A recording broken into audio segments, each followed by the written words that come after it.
Now, there is one really, really big issue that Kamala has to deal with and has to answer for to pet owners and geese enjoyers in public parks in Ohio. That would be all the Haitian immigrants. There are 20,000 non-citizen Haitians that were brought into this small town in Ohio. And we'll get into the social media accusations about this, but reportedly killing pets and things like that. Well, here is Kamala Harris bragging about the policy that brought the Haitians here. That is why, also, starting with our administration, we gave TPS, temporary protected status, to Haitian migrants, 55,000. And then more recently, we extended temporary protected status to over 100,000 Haitian migrants for that very reason, that they need support, they need protection. There she is. She's bragging about this. What a humanitarian Kamala is. Except now it's a little politically unpopular. We're not just talking about 20,000 people in a town in Ohio. We're talking about, at one point, 100,000 people being given an even more formal protective status. Now, the problem with all of this, if you're a conservative, is that the old standard, write your manifesto on the back of an envelope kind of campaign trail line isn't going to work here. What do the Republicans say? They say, we want less illegal immigration and more legal immigration. Illegal is bad and legal is good, but we all want more immigration. And many of you do not. I do not. I don't think that would be good for the country. Most people, depending on which public opinion survey you're looking at, do not want more immigration of any kind. But that's the official acceptable line from the GOP. And the problem is these Haitians who have taken over this town in Ohio are not illegal aliens. They're here legally. The Biden-Harris administration brought them in and then gave them special legal protective status. The problems caused by mass migration are not just a matter of some technical violation of border law. It's a question of how many people should America take in? How quickly can they assimilate? What is a country? Is a country just an abstract idea floating in outer space, or is it made up of real people? How does one become an American? Do you become an American simply by reading the Declaration of Independence and the Constitution? Or does it require certain habits? Does it require certain culture? Does it take generations to become an American? Our founding fathers seem to think that it took a little while. And they were right about that. We point to the founding fathers as creating a purely creedal nation based on, this one document written by Thomas Jefferson. No, that's not how they viewed themselves. This is why, by the way, people on social media right now are talking about Haitians eating pets and ducks. So J.D. Vance brought this up. J.D. tweeted out, months ago, I raised the issue of Haitian illegal immigrants draining social services and generally causing chaos all over Springfield, Ohio. Reports now show that people have had their pets abducted and eaten by people who shouldn't be in this country. Where is our borders are? So here is that months ago testimony that J.D. Vance was referring to. Chairman Brown, I'd like to ask unanimous consent to submit a letter for the record from the city of Springfield and our state, the southwestern part of our state, which I think highlights a very real example of this particular concern, straight from the horse's mouth itself. Now, this letter, I want to quote from it. Springfield has seen a surge in population through immigration that has significantly impacted our ability as a community to produce enough housing opportunities for all. Springfield's Haitian population has increased 15 to 20,000 over the last 4 years in a community of under 60,000 previous residents, putting a significant strain on our resources and ability to provide ample housing for all of our residents. And end quote there. And Mike. Without objection. So thank you. In my conversations with folks in Springfield, it's not just housing. They're trying to build 5,000 new housing units, which is a very Herculean task in a town of about 55,000 people. But it's also hospital services, it's school services, there are a whole host of ways in which this immigration problem, I think, is having very real human consequences. Okay. That's the much more serious, sober immigration policy explanation of what's going on.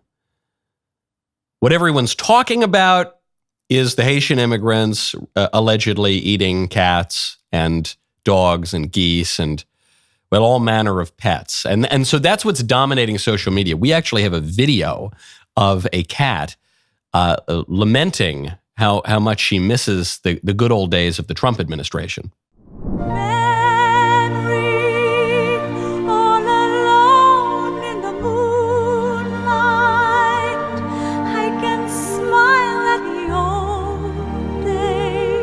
It was really beautiful, obviously. So, our hearts go out to the cats and the geese and the dogs. But then we ask ourselves, is this really happening? And I, so far, have not seen evidence that the Haitians are eating cats and dogs. There was one video, or one photo rather, that was going viral of a black guy walking around holding a Canadian goose. But it's not clear exactly where this was taking place. It's not clear if the guy is Haitian.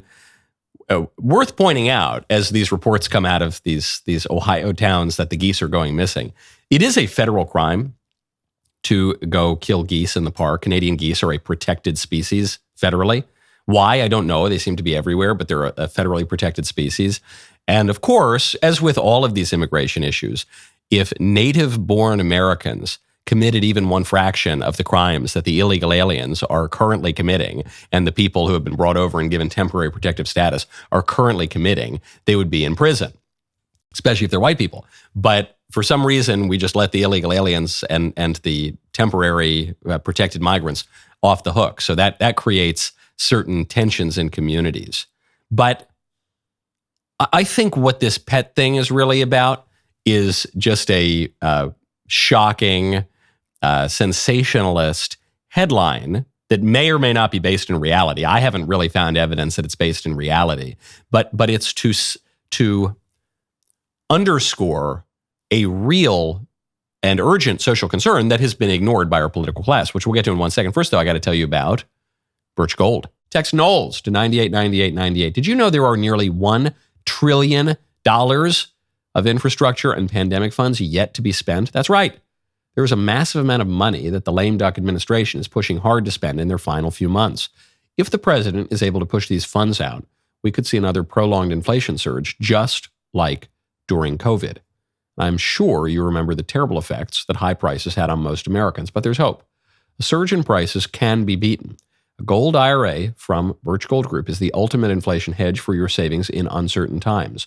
To see how to protect your IRA or 401k, get your free info kit on gold by texting the word Knowles, Knowles, to 989898. There's more good news. Due to enormous demand, Birch Gold is offering the 24-karat gold-plated Truth Bomb for 1 more month on qualifying purchases. You need to text Knowles, Knowles, to 989898 to claim your eligibility before September 30th. Do not wait for the president's spending spree to tank the dollar further. Protect your financial future with gold. Text Knowles, Knowles, to the number 989898 to claim your eligibility and make your purchase before September 30th. You want to know why some people are accusing the Haitians of eating cats and dogs and geese in their towns?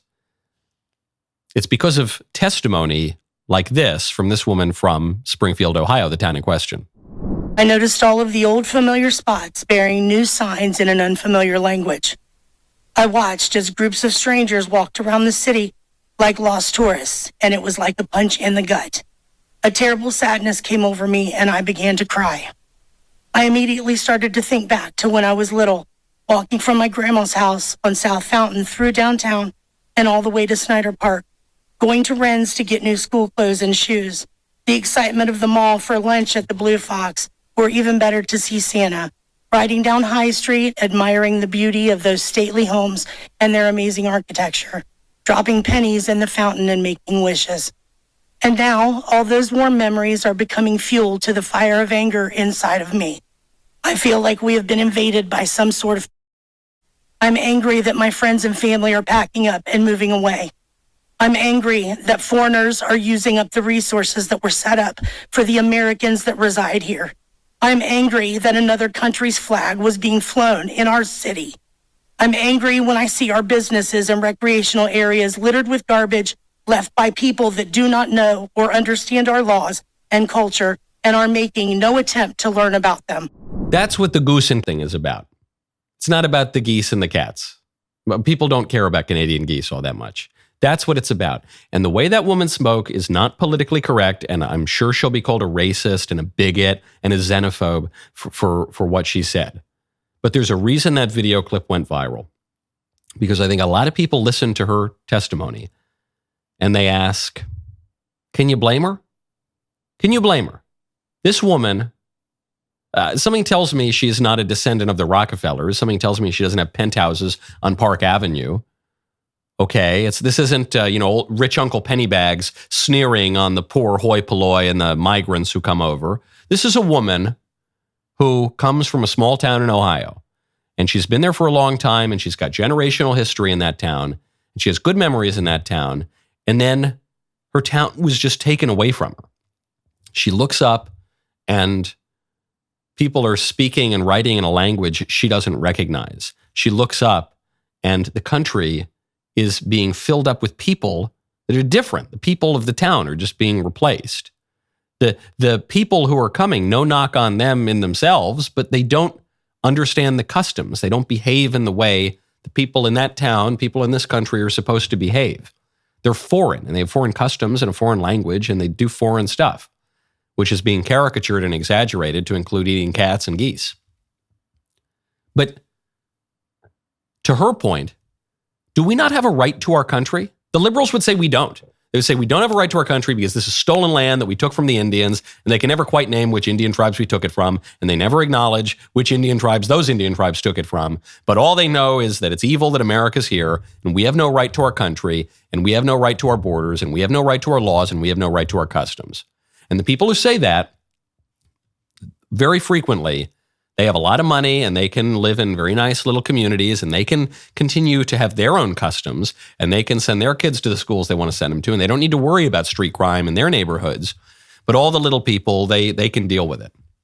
They can deal with the real life consequences of the utopian liberal dreams that they cook up to assuage their white guilt, which is based on ideological errors. Can you blame this woman? Her town was taken away from her. Her family's heritage and inheritance, cultural inheritance, was taken away from her. If the British did this kind of thing to a town in India, it would be condemned as imperialism and cultural genocide. And has been, by the way.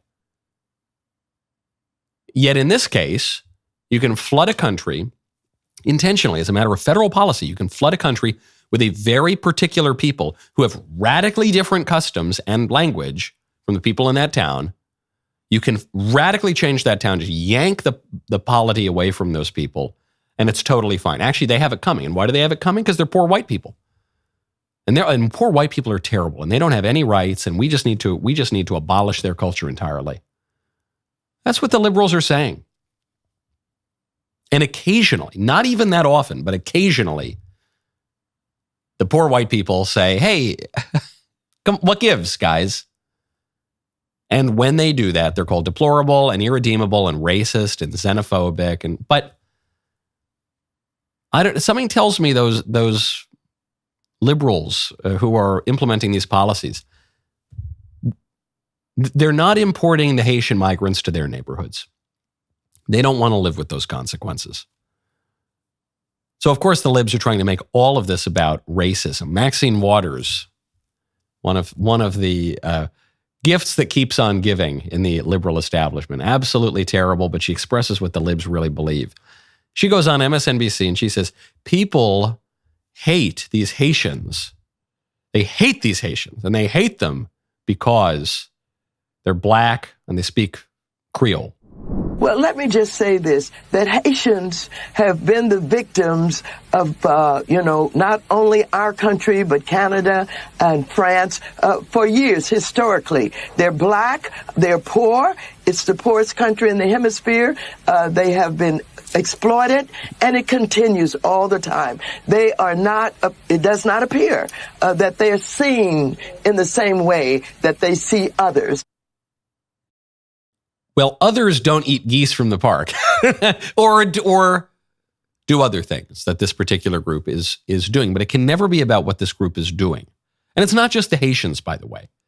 Maxine Waters says the Haitians are viewed fundamentally differently. No, I think the Haitians are viewed in pretty much the same way as all of the other groups of people who have either immigrated illegally or have been forced on these small towns by the liberal presidential administrations, in contradiction to what the people actually want.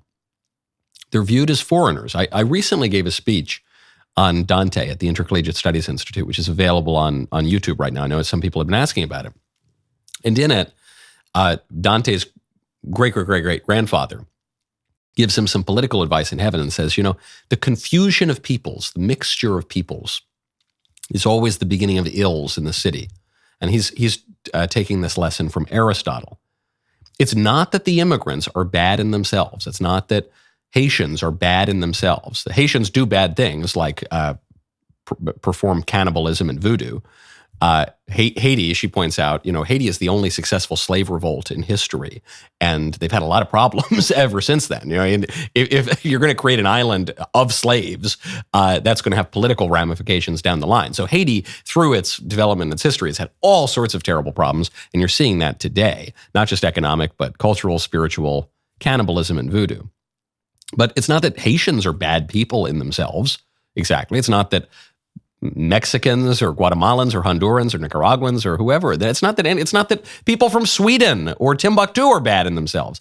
The question for immigration is just, do they fit? Do they fit? Can they be assimilated? Is it too many people? Is the culture strong enough? Does the culture benefit from this kind of migration? And the obvious answer is no. The people have been saying in America for decades, no, it's just too much. And our political class doesn't give a damn. Worse still, they do hear when the people say we want less migration, and they want to contradict that.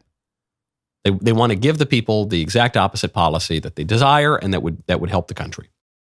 That was a great clip. Now hold up, ring the bell, subscribe to the Michael Knowles YouTube channel, and we'll see you next time.